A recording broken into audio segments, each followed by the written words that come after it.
suddenly last Saturday night, and his service was supposed to be today, but they ended up having to cancel that because of that, which they're gonna postpone it a little bit. I'm delighted to be here, and I'm glad all of y'all have joined us today. I hope before long this mess will run its course and we can get back to life as normal, but right now it's a little strained.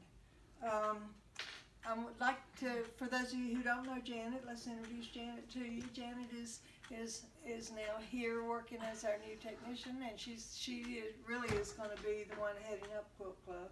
I'll be here to help her some when she needs me. We're sharing this. We're sharing. She says we're sharing this.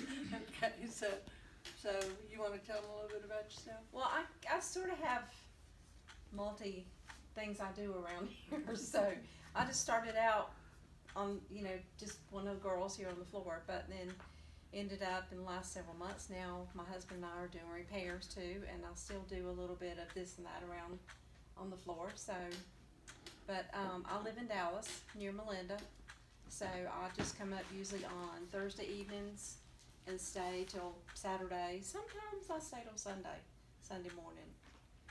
But so this is a nice group, and I think I was at the November one, the last one you had right before you ended for the year, and so it seems like that was a long time ago. Yeah, it was a long time ago.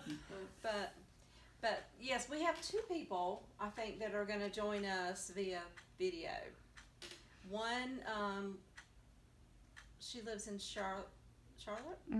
Okay, and then I talked to somebody yesterday who lives in Todd, who is closing on her house next week, and she's moving to Charlotte, but she is interested in it. So that's another reason we thought we would do video. And then two, if you have to miss and you won't get behind, because we've got a calendar for you that's got all the blocks and everything by the month, and then having the video, that'll help you not get behind either. So we hope that helps. But anytime anybody's got any questions or anything, you can call me or call Patty. I'll give you my cell number too, so you'll have that if you need to call me at home, since I'm not here very often. And then we can do something, or call the store, either one. But let me go ahead and give you the calendar, and you can put my phone number on this calendar, so this is the calendar with the blocks schedule.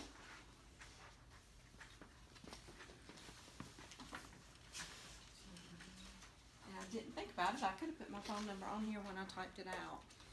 And there may be typos on here. I didn't do a lot of proofing. But it's my cell number is 704 813 8077. 8077. And my cell number is 828-963-3718. And if you want my home number, it's 828-264-9339. Which one? The home number. 828-264-9339. Okay. And then of course the shop number is 264-1049. I hadn't got that one memorized quite yet. So if you need to call us at the shop. Well, let's go ahead and talk about the first blocks. Did you get the center made? You didn't get the other one made, right? No, I didn't. Is anybody else, this hadn't been around to everybody, to get your name, your email, and your phone number so we can get an updated list, make sure it's correct. We'll start it over there. What I'd like for you to do first is to get those of you that are doing the block of the month, go ahead and get your pattern out. Oh God, what is that thing? Oh no. Step on it. I'm not sure it's big. It's a centipede. Anyway, It's gone now. and I'd like for you to look at the page. Let me see what page this is. Let me see yours just a second. for the first block? This block was voted on at the last meeting that the group had. I didn't know if some of you realized that or not, but this was the one that the group decided on. Alright, I'd like for you to get the one that looks like this, okay? This is, I think it's the second page in your, thing. And what I did when I've made those two blocks so you can see what, these two blocks so you can see what they look like. There are 4 that have this color in the center, and then there are 4 that have the pink in the center. And what I did first was to take the sheet, and I took a little square of each of the fabrics. And the fabrics are numbered in your kit, so be careful when you take it out so that you've got the right number. But if you put a little square of the colors here, then it makes it a little bit easier to put it together. Okay? So one of the things I want to talk about just a minute is the construction of this block. How many of you bought an Quilt cutter and have an 8-inch cube? I don't know if I have an 8-inch cube. I mean, if you got the ready set go, you got an 8-inch cube. Okay? If you didn't, you didn't. But what I'm saying is, if you want to cut this block using your AccuQuilt cutter and you have an 8-inch cube, it's easy. It's very easy to do. And your AccuQuilt cutter is going to give you a real precise cut, particularly on these half squares. And if you want, there are rotary cutting there are instructions in there for what you need to cut. And on the on the quarter half square triangles, they are overcut by the directions that are in there so that you can trim them down to size. These are 2-inch finished blocks here.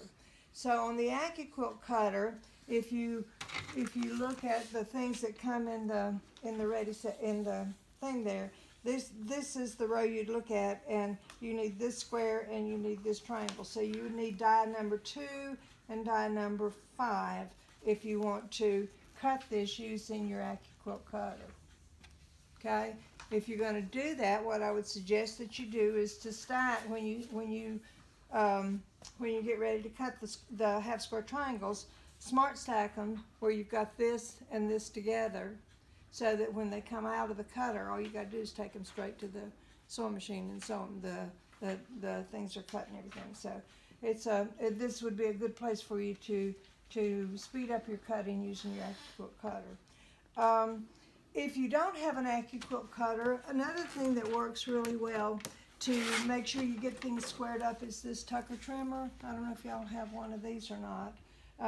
What it has on the back, on the ruler itself, when you look at it, after you've made your half square triangles according to the directions in there, you need to trim them to 2.5 inches. So this has the diagonal there already and the 2.5 inch line, so that you can just put this down on there, get it lined up, and get it trimmed. These are very, very handy for making half square triangles and other things.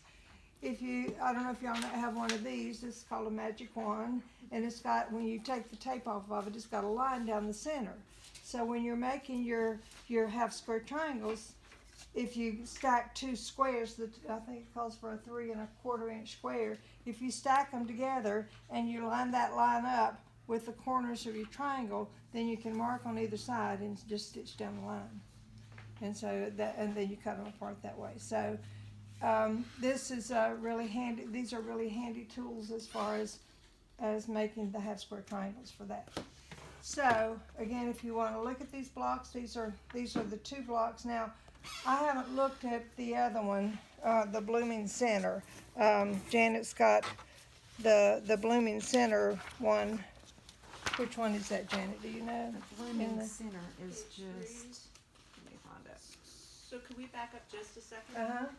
Looking at the schedule, and it sounds like we're doing, More than for one. next time, we're doing the roses you showed us in the checkerboard squares? Checkerboard square. It's the next one. Well, no, Roses. no, the one you're doing for the next time, for April the 11th, is the blooming center, and these here, and the 4 center chaining Okay. blocks. So when you say these here, is that These are rows 1 and 2? right. This is Rows rows 1 and 2. I made those. and I made them before Janet did this list of the schedule. So the other two things that she's got on there is the blooming center. Did y'all find it? And the 4 center chaining blocks. So which one is the blooming center? So, No, they're not doing that one. They're doing this Blooming one. center looks like this. I know, but Except maybe that we need to that's do not- this over if it's not gonna match that. That's not what the schedule actually says. I know, so maybe we need to make the schedule over if we're gonna start with your block. The schedule says to do rose blocks 1 and 2 like you just talked about, but then do the checkerboard squares. Oh, okay. Well, And then I'm sorry. in April, I mean, it's, No, look, here it is, up here. We're talking about this one, and they have to have this one done by April, and then April, we're gonna talk about these. you're, So you, here, March, it's right, we're doing your 2 rows and the checkerboard squares, that's Oh, what we're okay. doing Yeah, All today. right, sorry. We're jumping ahead, that's Okay, what we did. I'm sorry. you described the right one. Okay. Yeah. We just jumped ahead on the It's on the early in month. the morning. It's March the These are 14th. ours. It's March the 14th. So it says the rose blocks 1 and 2, and then the checkerboard squares. Okay. Okay. My So excuse was I stayed up and sewed all night. I don't know First 2 what. pages. the first 2 pages. Can I ask a question Uh-huh. about the half square triangles? It sounds like we need them in like 8, multiples of 8. Yeah. And so isn't that one of the things you can do where you do it all at once, where you kind of make a big square Probably. and sew them and Probably. then cut them? Yeah. Isn't that, doesn't that get you 8? I'm not sure, Holly, I'll have to if look it up does. online, but Yeah. And I imagine there's a fangle for half square triangles that size too. We don't have it, I don't think. Do we? Is that fangle that's up there? I'm not sure what size it is. Yeah, but anyway, I did mine. I was here at the shop. I didn't have we didn't have an 8-inch cube open, so I just did it by cutting it by the way that's in there. So there's different ways to do it, you know. Just make sure you're careful with your fabric because there is, you know, I don't want you to run out of fabric. So don't get crazy and waste a lot of fabric when you cut these because we cut it based on what it said to do in there. Yeah, so So- you should have the amount that's listed in the Yeah. fabric list. In the That's how fabric much is list. in the kit. Okay. So what have you got, Holly? so 8 at a time, half square triangle units. That are end up being 2-inch finished.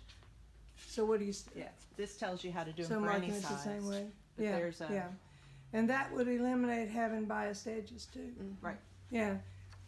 So we'll let Holly pass this around if you want to look at it. If you do it this way, it eliminates you having a biased edge on the on the side of the thing.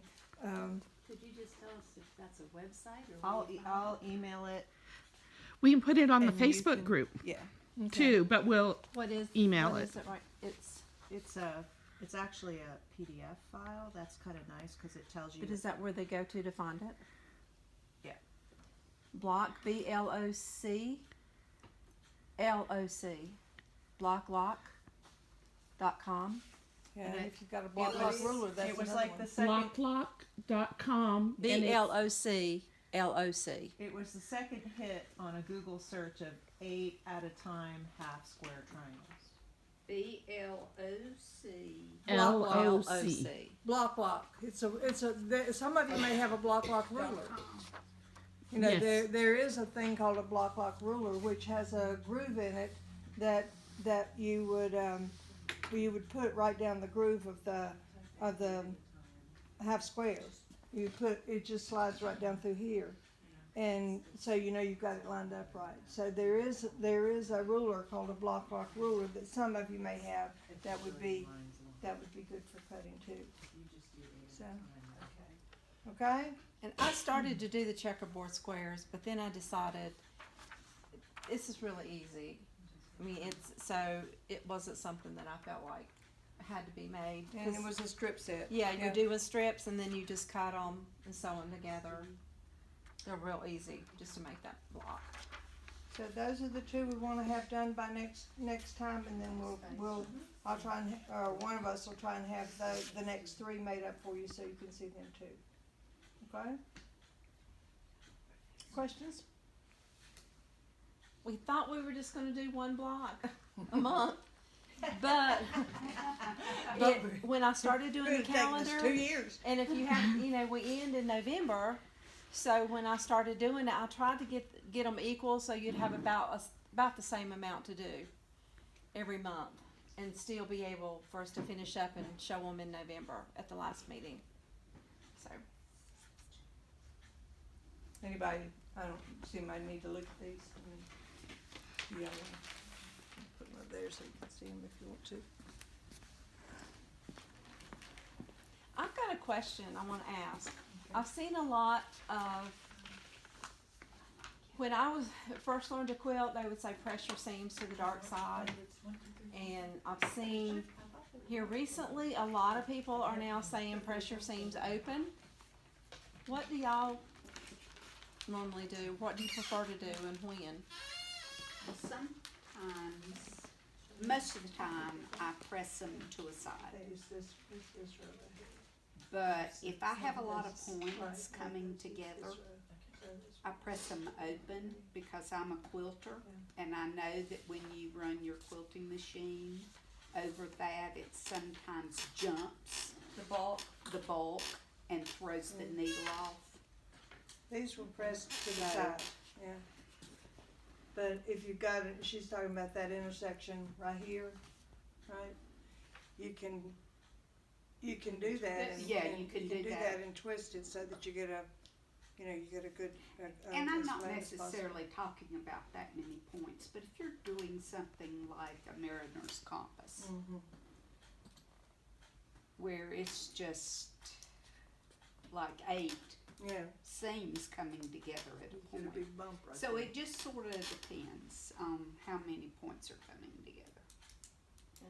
If I know they're gonna butt, 2 blocks are gonna butt together at a place where there's seams, I'll do them to the side so Yeah. that they can Lock. lock up instead of Mhm. being laid open. And another thing, I don't know how many of you use, when you piece something like this and you've got to get that point to match right there, this is a great time to be using either your dual feed on, if you have a Bernina with a dual feed, it's a great time to use that. It's, or if you have a walking foot, anytime you're trying to match something like this, have you ever noticed that sometimes it looks like it gets pushed away and that doesn't meet? If you'll use your walking foot, that should, if you've got a walking foot or if you've got a dual feed on your machine, that should help you get your points to match a little bit better. Becky. Because it feeds the top and the bottom of the pencil. Becky Shippey showed me, this was years ago, if you really want to get your points together. It takes time, but it works. What's that? So you have 2 pieces of fabric and you want the points on each of those fabrics to come perfectly together. Then you take a pen and stick in the point of the back of one point and the front of the next point and pull it where it's pull taut. And then you take your clips, those little tiny narrow clips work best, and you clip on each side of that pen, and then you pull the pin out. Now, if you've got 5 or 6 points going down the line, it does take time, but your points will always be together if you do it that way. Anybody else got tips you wanna share? To pin or not to pin? To pin or not to pin? Yeah. I like Yeah. thick batting that it doesn't matter if your points are She gonna do wool. nice puffy. Nice puffy wool. But then Kay England says no pins. Yep. Or Yeah, anything. You But just I can't do Yeah. that. well. And if you watch, if you Kathy watch- has been able to do that successful, so maybe she will. It's taking practice, but the things that I'm doing, I'm using a 1/4 inch foot without the guide. I'm using my straight stitch plate. I am sewing needle down, so I'm pushing the point right into where I'm going to start, and I'm taking a stitch or 2 and then going to the next point that has to match and stopping and lining them up again while they're under the machine, and then just sewing through that, stopping, going to the next point. And it's not working 100% of the time for me, but it's working very well. I'm doing the Graceful Gardens quilt, and I have been amazed at the results. And then I've been working on a bunch of other little projects here, all with points that I would never have tackled, and I've been really happy about how things have come out. I've not been concerned about hanging them on the wall. We don't even have to hang them up real high, so you can see them. And people do look, especially we look. I mean, Janet opened my quilt and said, "Let me see." I'm like, "Okay, go ahead, look. Go ahead, look. You're only going to find 2 that are off." I'll have to tell you a cute story about Kay England. I went to the class in Winston that Sew Original helped sponsor, and Kay England was there. And I can't even remember now what quilt we were doing, but I had very carefully clipped all of my little points together, and she walked by and she said, "Let me see that." She tore those clips. It had taken me forever to get all that lined up. I tried her method for 8 months. I did not have the success that It's probably a mindset. I'm determined that this is going to work. Yeah, and if you'll watch any of Jenny Doan's videos, you'll see her do the same thing. I mean, Yeah. she'll sew a little bit, and then she'll line up she'll Yeah. feel the seams that butt up against each other and make sure that they're aligned before she gets to them, so. And that's- a lot of times I do that if I'm just marrying seams. Okay. That's pretty easy.